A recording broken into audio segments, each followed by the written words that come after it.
À en croire le prince Andrew, il n'aurait plus été en contact avec Jeffrey Epstein depuis 2010.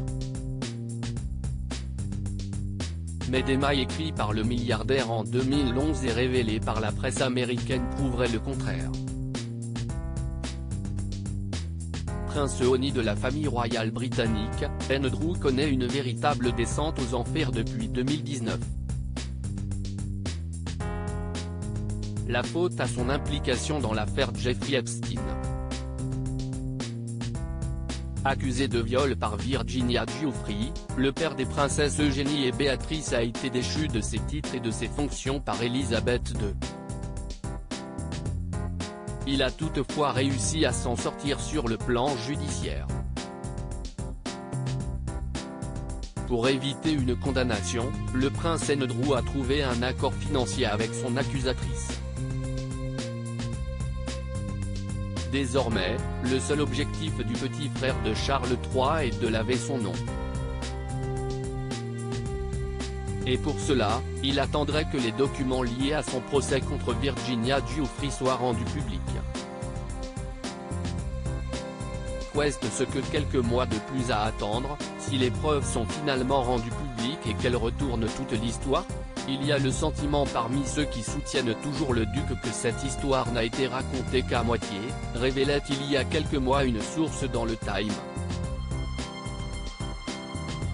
Des mails écrits par Epstein révèlent qu'Andrew aurait menti, mais l'affaire semble loin d'être terminée pour Andrew. Comme le dévoile en exclusivité le Mirror, le fils préféré d'Elisabeth II aurait menti sur sa relation avec Jeffrey Epstein. Pour rappel, dans son interview catastrophique pour la BBC, il avait affirmé avoir rompu tout contact avec le milliardaire en 2010.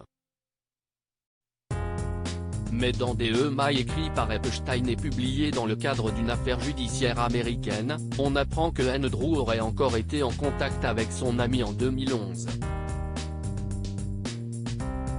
Dans ces échanges, Epstein se vantait d'avoir le prince comme investisseur potentiel dans son entreprise.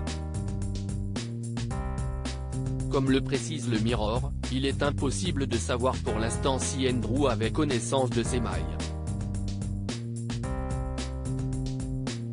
Il semble que Epstein surestimait fortement sa relation avec le prince Andrew ou que le duc n'ait peut-être pas été entièrement véridique quant à la fin de son amitié, a déclaré Spencer Cuvin, l'avocat chargé de représenter les victimes d'Epstein.